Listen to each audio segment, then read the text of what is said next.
In the faded resort town of Clacton-on-Sea, one of the least diverse and lowest income electoral districts in Britain, a familiar face on a mission to win a seat in Parliament has injected some unpredictability into the UK election. We need change in this country. There's too much going on and they're not looking after us.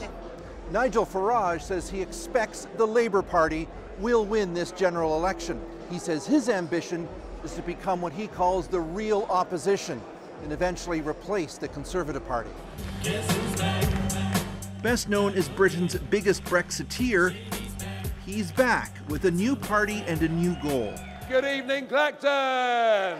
And he says that inspiration comes from Canada. Reformers, we are on our way to a new Canada. From Preston Manning and his populist Reform Party, which in the 1993 election swept the West and helped bury the progressive Conservatives. I met Preston a few years ago. I watched what they did. They stuck to their track. They didn't waver. They didn't listen to the criticism. And in the end, they sort of reverse took over the old Conservative Party. They are the model. Of course, the comparison has flaws. Even the most pessimistic polls suggest Rishi Sunak's Conservatives will still elect dozens of MPs. But on Clacton's waterfront, we found Farage's low-tax, anti-immigrant message resonated. It needs addressing. Something needs to be done because you can't have the rest of the world arriving here.